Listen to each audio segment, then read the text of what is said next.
Hi, I'm Dr. Kristy Goodwin, a Neuro-Performance scientist, speaker, and executive coach who learned the hard way that chasing success can come at a cost. After burnout landed me in hospital, I made it my mission to help ambitious women who are done trading their health and happiness for high performance. On Spacious Success, I share science-backed strategies and real stories to help you flourish as a female at work and beyond so you can stop paying the success tax. So I first met today's guest, Tory Archbold, at one of the last in-person events that I ever got to go to before the pandemic sent us home and had us locked up behind closed doors in our pajamas for several years. I don't know if you remember, you spoke at Libby Alloway's Let's Connect Women event. I do remember. Was it at the Ivy? Was it? It was. Yes. It was the first time that I had the courage to share what was happening in my life behind closed doors. I was terrified. Well, you did such a spectacular job because you had me sitting there and I went from sobbing to, I think, with my mouth ajar and listening to the power and the conviction of your story. So you did. I didn't know that was the first time you shared it. You shared an incredibly powerful and vulnerable story that I'm hoping we can unpack today. And it was one of those rare moments in a room full of women, and I think there were a couple of men there, but everyone was completely still and completely present. You could feel almost the collective in the room hold their breath as you shared this powerful story, but you shared it with a combination that I haven't really seen many women do before, and you shared it with power and grace. You may not remember it if you were so stressed about delivering it for the first time. Well, you did such an exemplary job. And I have to say that moment stayed with me. It reminded me, in fact, it was a catalyst for me to realize that sharing your story with courage is one of the most generous and transformative things that we can do. And yet so many of us shy away from sharing our stories. And you model this in everything that you do. Since that moment, after lockdown, we all recovered from that. In fact, we connected and worked together in lockdown. But I've had the privilege of working with you and witnessing firsthand the power of your community and how skillfully you facilitate meaningful connections, especially for women. Tory is the kind of woman who doesn't just have the ultimate black book, and I can confirm she really does have the ultimate black book, but she opens it generously. Through her events and connections, I've met some incredible women and experienced the truth of what Tory teaches. When women own their story and connect, they will take powerful steps.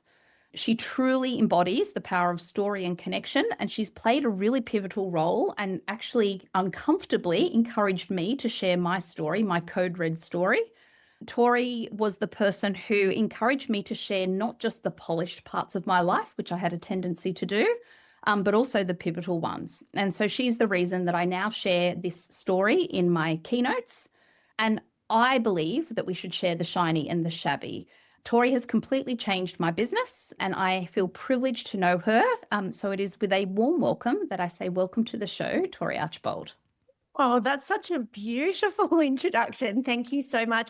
And I just want to point out, you did the work to lift yourself up and create your business. I remember during one of our coaching calls in the pandemic, and it was after I'd had the health incident, and you were the one that kept persisting with telling uncomfortable stories. And I think I was very reluctant to do it. I thought it would be detrimental to my career because if you haven't listened to the episode, and it will be out by the time we're sharing this one, but I had such a serious health incident that I was put on a ventilator in a code red emergency ward. Because I'd experienced years of chronic stress and ended up being burnt out. Now, I, at the time, was speaking about stress and burnout, and I thought, here I am as a failure, having gone through this.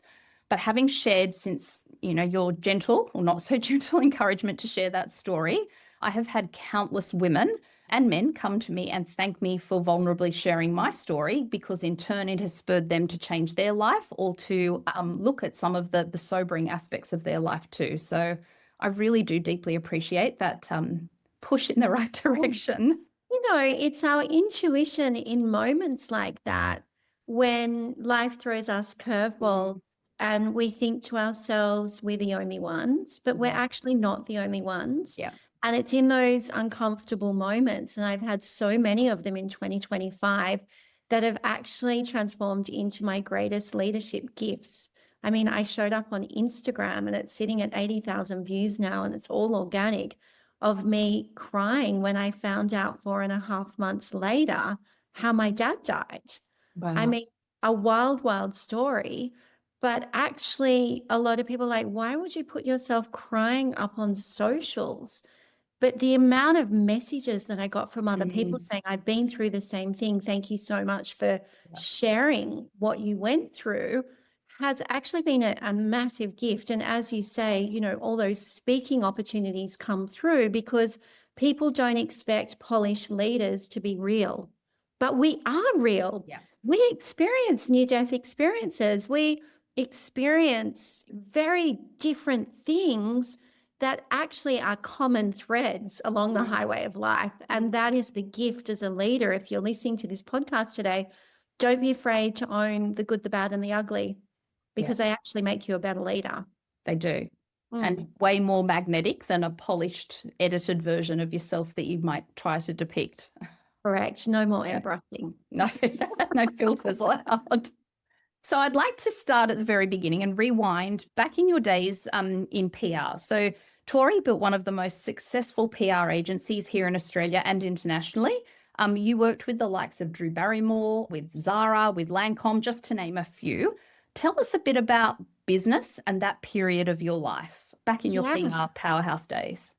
In my early 20s, I returned from London and no one would give me a job. And a job in the sense that I thought that I could do better than what they wanted to place me in. And I'm sure a lot of people find that when they're just starting out in their career. And so Torstar actually was created on rejection and rejection over a coffee date, where I said to an ex-boyfriend of mine, look, I really want to start a PR and communications agency. I really want to attract the world's top performing brands, celebrities, and influencers. And he just looked at me, I'll never forget it, in Crown Street at Beals, and he said, I really think you should go back to what your parents want you to do, which is marry a really wealthy man, have a white picket fence, join a whole lot of clubs, show up to all of those private school events. And, you're just going to be so happy, Tori. And I don't know whether you can swear on this podcast, Go but I for it. remember thinking, well, that's not happy. And I almost did like this fist pump as I was walking out of Bill's. And I thought to myself, I am so done with people trying to box me. I know what I have the potential to step into. I'm going to back myself with a good dose of self-belief, and I'm going to start my own business. And that honestly is how Torstar was born. It was born over rejection on coffee dates. And of course, in those days, you're 24 years old, you can barely pay the rent. You're really scrambling for every last dollar. You're eating a lot of tin tuna, let's face it. And I just thought to myself, I need to network and get out there. And no one in Australia would give me an opportunity or a go. So even though I'd come back from London and I worked with, incredible entertainment companies like George Lucas Film, 20th Century Fox, Viacom, MTV, Nickelodeon, I was at the forefront of what was happening in global storytelling. Those skills didn't seem to translate in Australia at that point in time. So I called one of my clients in London. I said, look, I'm starting my own company. What do you think? And she goes, I think it's the best idea I've ever heard. And here's who I'm going to connect you with. Oh, And that's how wow. I got my first client, which was launching Megan Gall as the face of David Jones. Incredible. All through the power of connection and initial rejection. Rejection, but That. also identifying someone that believes in you. Mm, And I think, in Australia, and I now work all around the world, and I'm now based in Riyadh, but we also, we work in America as well, and Australia is my hometown. It's a really common thread that people think they can't ask for help. But actually, me calling that woman in London kickstarted my career, and it ended up being for 20 years. I had 22 staff. It was an wow. extraordinary journey. And every one of those clients I attracted, we only pitched for 10% of the business within that agency, and we worked with every single major brand in the world. Wow. So many influencers, which opened up a world of connections and networking, which has actually helped me with powerful steps. It's just rewiring what I knew back then and teaching it to female leaders. Oh, I love your relentless pursuit of that success too, because that obviously had to accompany the connections that you did make. Yeah, all over Yeah. coffee. Yeah. Oh, we're going to get to that because that's a really interesting way that you have approached connections. So Look, to be honest, it probably would have appeared from an optics perspective that at the time of running Torstar, you were leading a really glamorous life. No doubt you were working incredibly hard, launching these brands, getting their PR done. But I know, having heard you share this before, but behind closed doors, at the same time, you were being stalked and harassed for 12 years, and at the same time, having to hide this story. What was it like being at rock bottom and no one else really knowing? Yeah, well, I left the father of my child when my daughter was 9 months old. And it was, I talk about that terrifying moment where you saw me on stage with Libby. But, when you have a child that's 9 months old, and I was really in the infancy of my business with Torstar at that stage, and we had 12 fashion clients actually at Australian Fashion Week. And I remember showing up every day, and we were working very closely with Vogue, who had just launched their digital platform at the time. And everything was very glamorous and fabulous. And, you know everyone and you're making it happen for everyone else. But then you're going home and you've got a 9-month-old child. You have to put food on the table. What am I going to do? Like, this is just, it's like chalk and cheese. Yeah. And so navigating out of that relationship should have been really simple, but it wasn't. I was taken to court up to 8 to 10 times a year. I spent $500,000 on legal fees. Tory. And I really should have owned a home a lot earlier in life, but I didn't until later on in life, simply because I was navigating a battle that no one knew about. And it started by simple harassment, but up to 100 touch points a day. And I spoke about it with Marie Claire magazine in 2019. And along the highway of life, when all of that was happening, I didn't want to talk about it because I was worried about what it would do to my career, what it would do to what people would think about me. Would they want to work with me? Would I lose my clients? Would I still be able to provide for my daughter?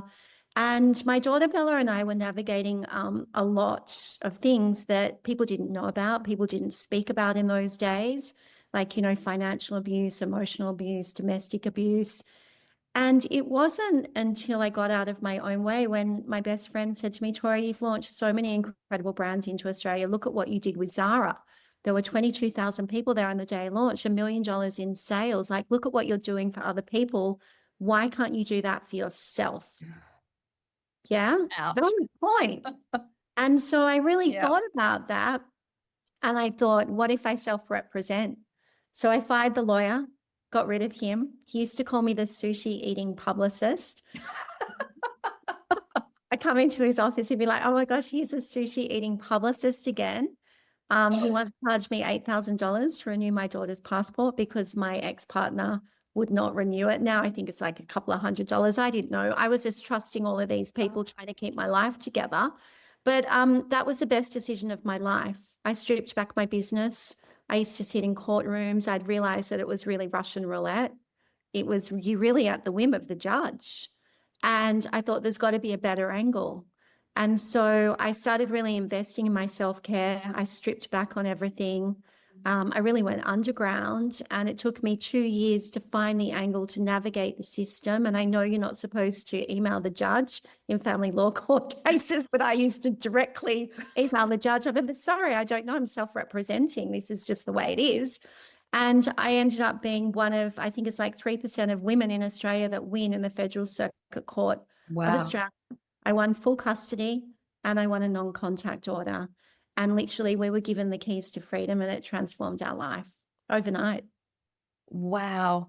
What a potent reminder for all of us that we never know what's simmering below the surface in someone's life. I often talk about the female facade, that fierce female facade that I see a lot of women put on, that very brave face. Yeah. But below the surface, just as you shared, people can be crumbling, they can be cracking. So a really, I think, potent reminder that kindness goes a long way, and remembering that everybody has a story. Everyone does have a story, but also digging deep and understanding the power that's within you to actually change your story. Yes. I could have kept paying him and my life would have been the same, but I was like, no more. There's got to be a solution. And that solution was re-engaging with myself and understanding that the fire within us and trusting ourselves and backing us is definitely the way forward. Yeah, it sounds like my friend Amelia Phillips calls them temporal landmarks. So those definitive moments in your life that are like there's a clear line of demarcation between what life looked like on one point and then after that particular landmark moment. So it sounds like, you know, repositioning what you were doing and taking on a different perspective with that law enabled you to have that landmark experience. Yeah, brilliant. Thank you. And thank you for sharing so openly there. And now I often talk about people, especially very accomplished people, paying a success tax. I describe a success tax is where people hit their KPIs, they meet their goals, they, you know, smash through all their deadlines, but they often along the way sacrifice their physical health, their mental well-being, or their relationships, or sometimes the trifecta, and they sacrifice all three in their pursuit of success. I've heard you speak about your health crisis when your appendix burst back in 2013. You had to have emergency support. And am I correct that you spent about 5 days on life support and then contracted septicemia? I did. Can Very you tell us, unexpected. yeah, tell us a little bit about this experience. How did it force you to meet yourself? I mean, you almost paid the ultimate success tax too. Can you take us back to that moment and tell us what did it teach you? So 2013, it was February. I remember it was the week before Valentine's Day. And I remember that because I don't know whether or not you've had emergency surgery, but they actually make you fart before you leave the hospital. So I was like, I just need to get out of here. So yeah, basically I was due in London. I was doing a lot of high profile global events with some of the UK's top retailers. I had media flying in from all around the world. And I knew I was dying before it happened, if I'm really honest with you, because my body was just slowing down. It normally, you know, it's 2 blocks to get a coffee up the road and it would take me an hour to walk up there. And I remember my partner at the time just going, "What have you been doing?" And I said, "I don't know what's going on, but I just feel really, really slow." Anyway, I kept pushing myself. I went out that night to my next door neighbor's house who was celebrating a birthday, obviously ate canapes. I taste canapes for a living. Everyone's like, "You've got food poisoning." When I started throwing up the next day, I was like, no, no, no, no, no, there's something seriously wrong here. So I felt my appendix snap in my house. Oh, I felt all the blood rush, everything. I was actually locked in my house at the time because my dear friend, Dr. Katrina Warren, had picked up my daughter because I was like, I don't have canape poisoning. I'm not quite sure what it is. And my daughter had actually changed because she was so young. I think she was like 8 or 9 at the time, had changed the code on my phone. So I couldn't call the hospital. My brain was like, you got to call the hospital. You got to call the hospital. Anyway, thankfully, my partner at the time and his dad, he was a surgeon, came into the house, got me out, got me to hospital. They had to revive me a couple of times on my way there. And I was actually operated on at 2 a.m. in the morning. I lost 8 kilos in 5 days. It was, again, I'm going to use the word, a terrifying experience because it's very confronting when a surgeon comes in and says to you, "Who's your next of kin? Do you have children? Do you want to have children?" Again, all of these different things that you just, because you're running on empty, trying to do everything for everyone else, you don't stop to think about yourself. And that experience, it made me think a lot about life. And I wrote about this just recently. Actually, it's had over 40,000 impressions on LinkedIn. I finally had the courage to post the photo of me before I got rolled in for surgery. And I never wanted to post it because I had a double chin, because it was like a vanity piece, right? And I wrote about it. I actually spoke about it as well when I was speaking to the senior leadership team for a keynote this week with Salesforce. I said, that double chin was the least of my worries. Like it's your life that actually matters. Get out of your own way. So I posted it on reflection because it's now been 12 years since that happened to me. And I wrote about the key learnings and what I discovered about myself because I didn't hit the pause button. But I also wrote about what I discovered about the people that I was surrounding myself with, who had probably contributed to that people pleasing. And I gave 3 really good examples of the men that were in my life and why it was time for me to actually stand up and into my power. So the first thing was that my dad accessed all of my accounts without my knowledge, with my bank account, all my bank accounts, everything without my knowledge. The second thing was that the guy that saved my life asked me to pay off his credit card in return for saving my life. And the third thing was that my father of my child sent me a horrific text saying, I thought I was going to read about your death in the obituary section of the Sydney Morning Herald. And I wrote this post, and I think it's had over 300 comments. And people were like, wow, this happened. And it's like, you know what? Those three men were all in my life for a reason, to teach me more about myself, to teach me about the power of what I wanted to step into, which is becoming my legacy piece. But also, I look at it and I say to myself, Tory, you just didn't see what was in front of you because you were so busy on the highway of life. Yep. You didn't hit pause. Now, those three men, obviously, my father's dead. My ex is no longer allowed into Australia for various reasons. And the other one, who knows where he is, hopefully he paid off his credit card. But those three men actually gifted me my power because after that experience in 2017, when I won full custody of my daughter, I also said goodbye to my dad. Yeah, and I didn't speak to him until he asked for forgiveness when he passed recently.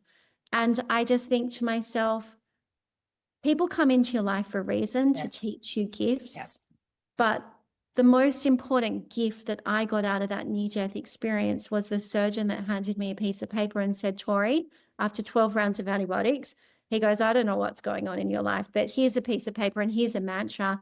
And it says, a happy heart is a magnet for miracles. And I thought to myself, I don't even know how to be happy. What is happiness? What is joy? What is that? Because you have all the material, but you don't have the internal alignment.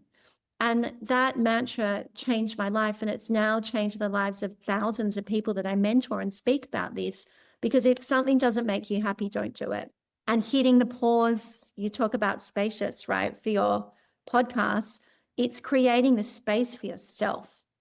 You know, so 2013, yes, that near-death experience changed my life. And yes, I was, you know, surrounded by a lot of takers, but 2017, when I won full custody and I could see what happened when I stood in my power, when I could see what happened when I walked away from my father because our values didn't match.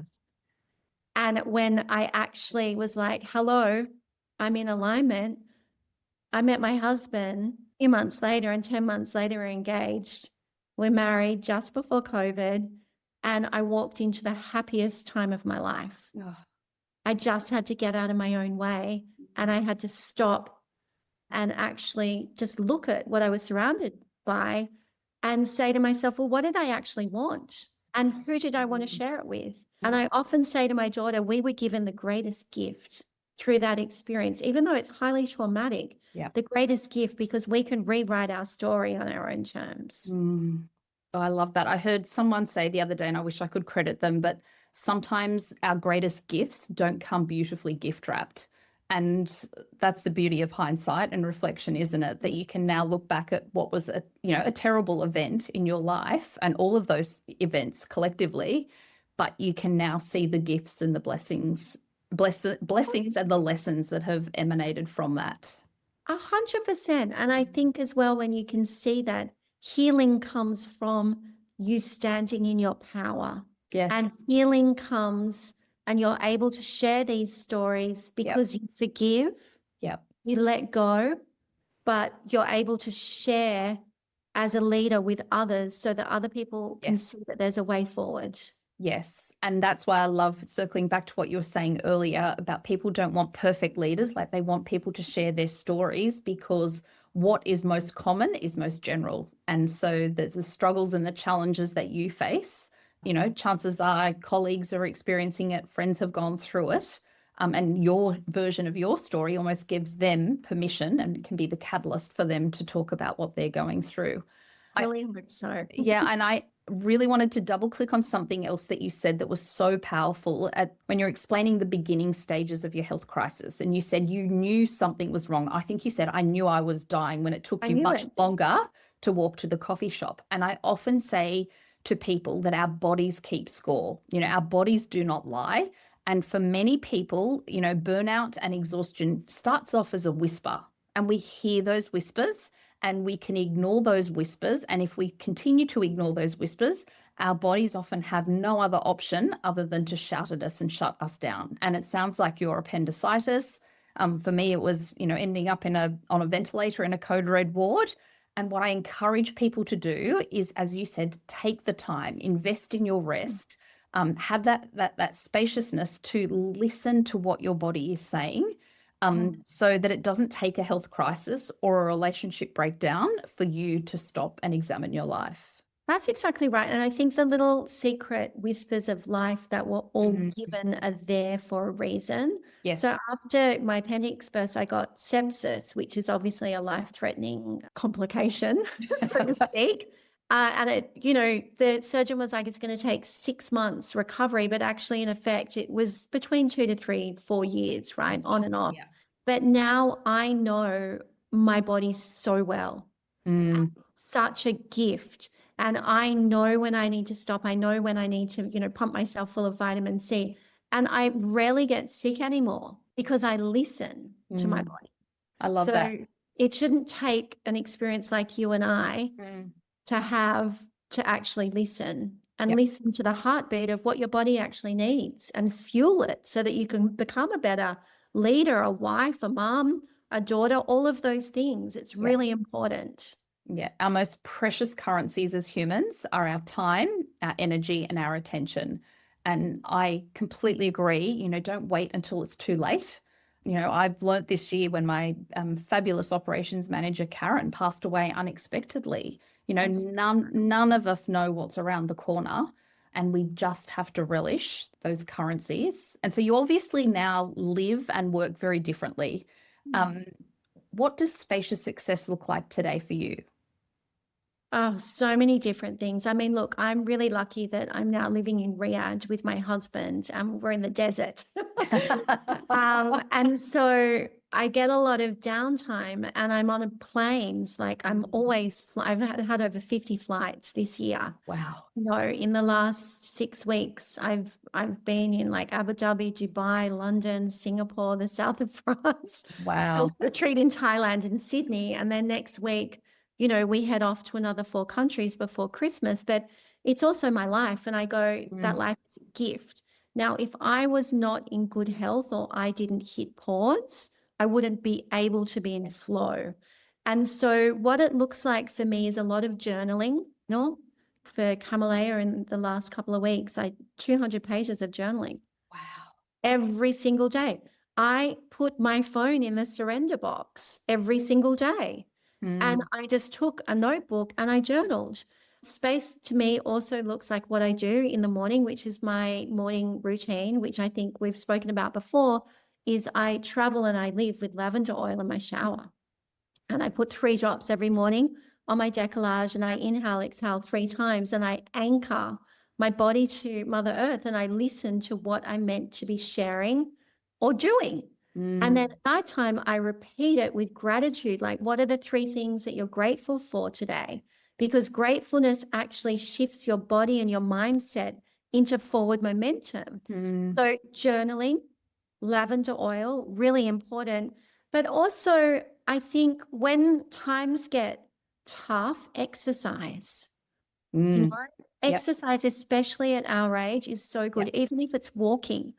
I often joke on my Instagram account with, our community, 10,000 steps, 25,000 steps. If I'm in the city, it's my thinking time. If you don't give yourself the space to think and be grateful for what you have, you are not going to be magnetic.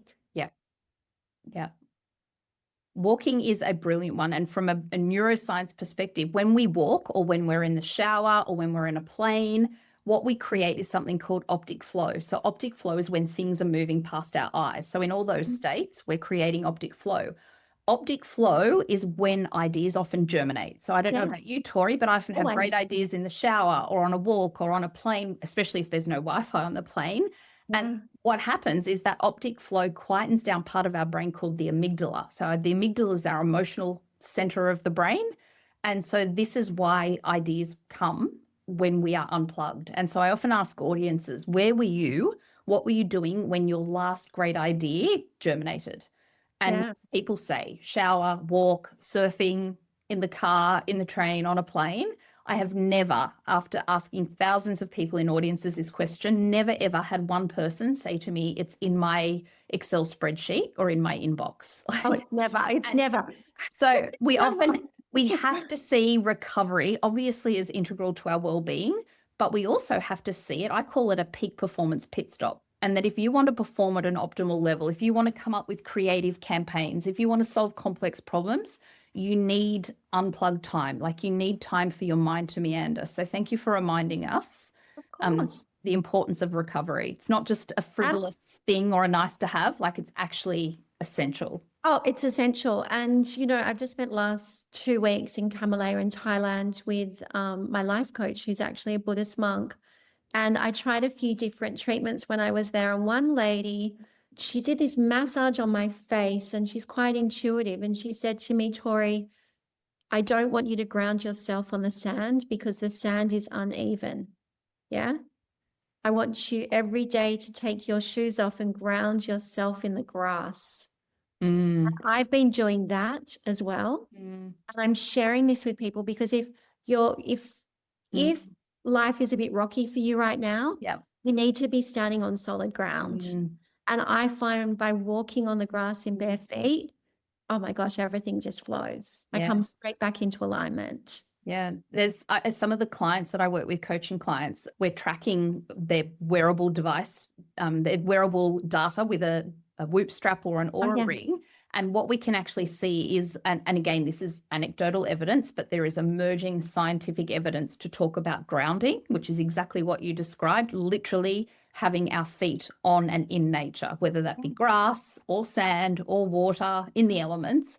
But with these coaching clients, what we see time and time again is that if they do some grounding in the day, and often if it's at the tail end of the day because they get some of the good afternoon light, what we find is that their sleep performance absolutely skyrockets, and their HRV, which is their heart rate variability, also increases exponentially. And they seem to be the only two variables that we're pulling. So really interesting that grounding, I mean, I often say the basics work if you work the basics. And those things that we used to do as humans, basically standing on nature, really do have a profound impact on us. Yeah.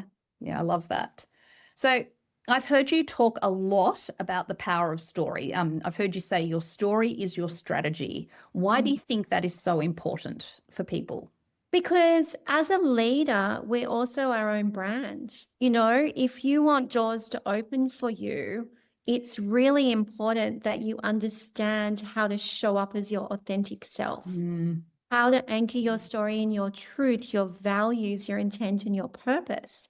Now, if you are just giving a polished version of who you are, you're just ticking boxes. Yeah. People don't want that anymore. People want to see you as a brand that they can follow and go on a journey with. Yeah. So the only way you can actually do that is to discover how you can become like a Zara, right? Or an Adidas or whatever brand it is, or an Apple, or, some people say that they're a Ferrari as a brand.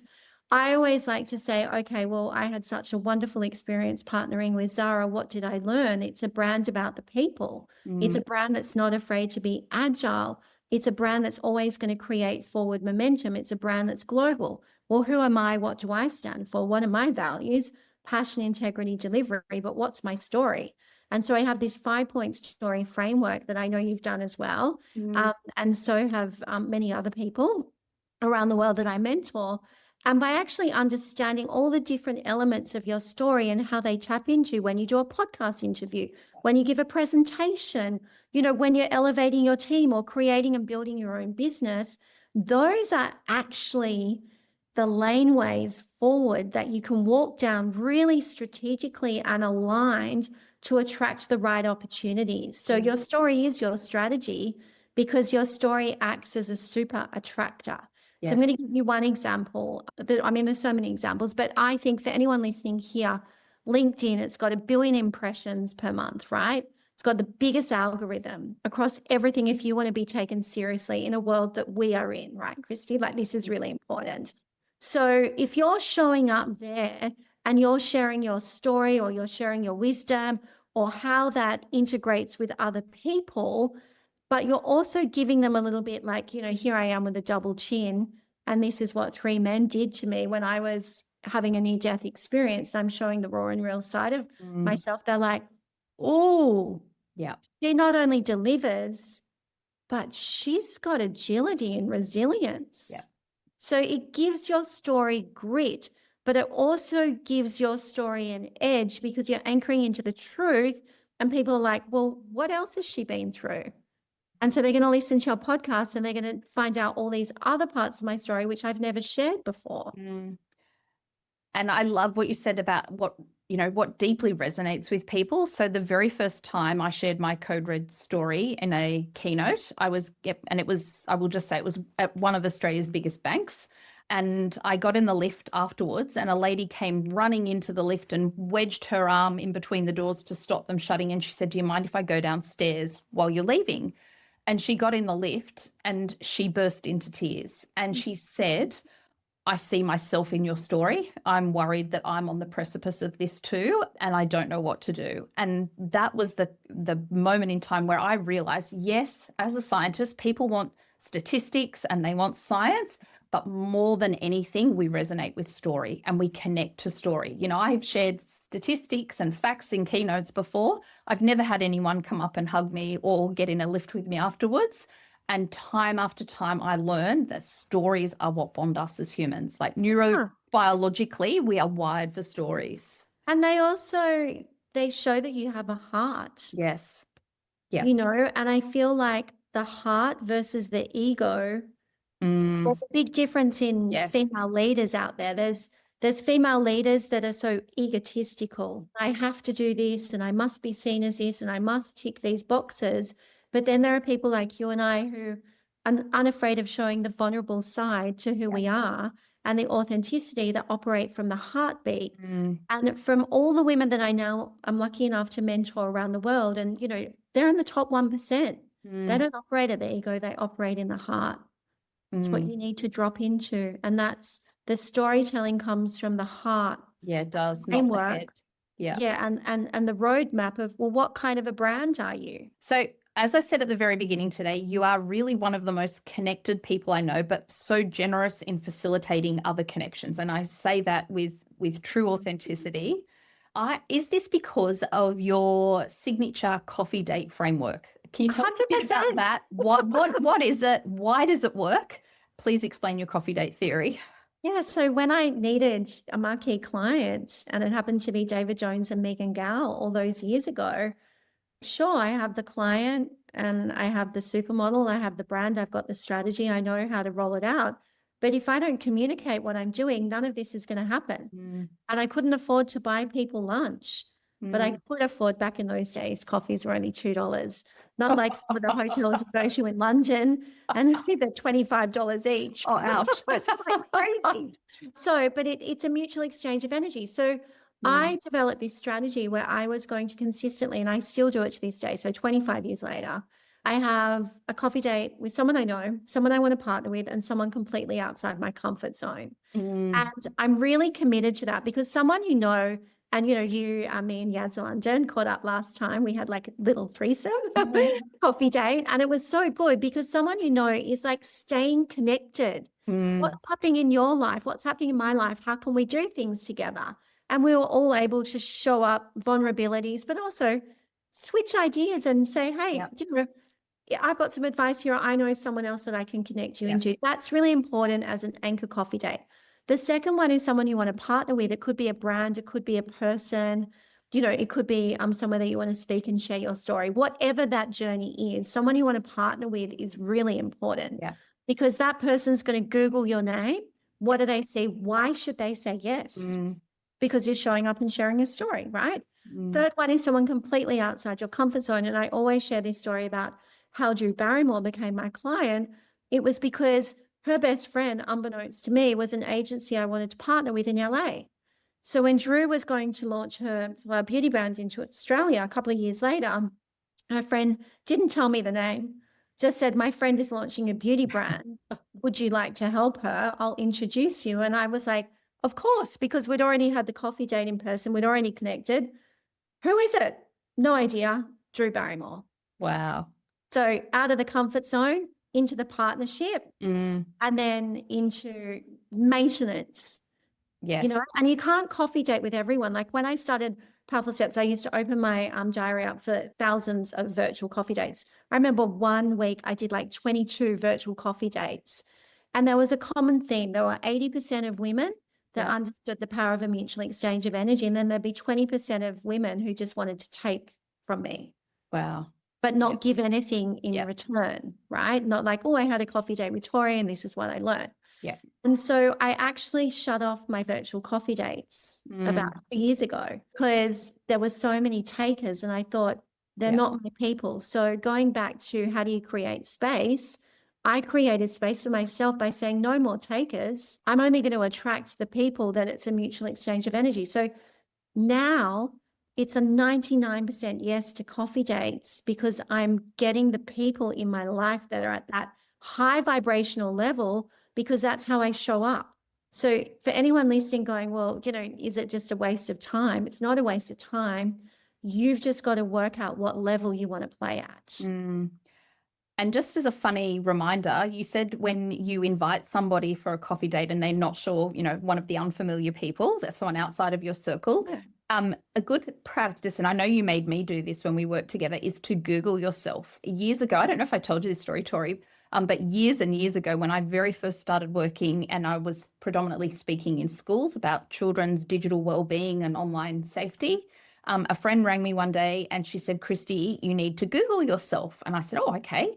And I said, why is that? She said, you've got to get somebody working on your SEO. Just Google yourself. And I did. And I was absolutely mortified that when you searched for Kristy Goodwin, a well-known US porn star came up.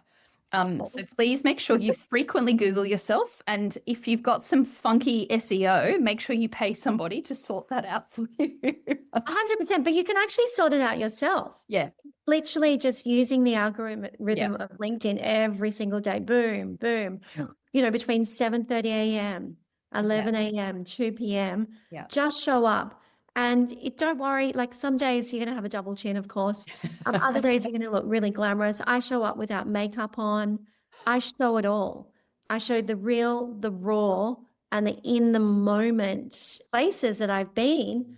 And people relate to that. And that's also what shifts Captain Google. Yeah, I like that. Tori, in closing out, what besides doing, you know, the lavender in the shower, besides making time for rest and recovery, what do you do to experience spacious success? Oh, create space for the people that are so close in my heart and the people that fill me up. And I always say, if you walk forward with small acts of kindness, you can create the space at your own pace. Oh, I love that. Space at your own pace. Yeah. Oh, that's beautiful. Tori, I am so grateful for you sharing today. I'm grateful that our lives intersected, even though it was the middle of a pandemic. Where can people find out more about the work that you do, connect with you, tee up a coffee date with you in person and be a giver, not just a taker? Powerful-steps.com. And in the new year, I am actually going to be launching my own website because I recognize that I am my own brand now. So it will be toryarchbold.com. And I'm currently in talks to sell off the rights to my story. So you will see it in film, you'll see it in Audible. You're going to see a lot of what it takes to stand in your power and have the courage to become fearless as a global leader. And you can get, daily insights with that on Tory Archbold Official on Instagram. And every day I am on LinkedIn. I love it. So beat me there. Awesome. Well, thank you once again. I have really enjoyed this conversation and really privileged that we have crossed paths. So thank you. Me too. Thank you so much. And thank you, COVID, for the gift of you. Wasn't it? One of those not so nicely wrapped blessings. So good. Thank you. Pleasure. Thank you.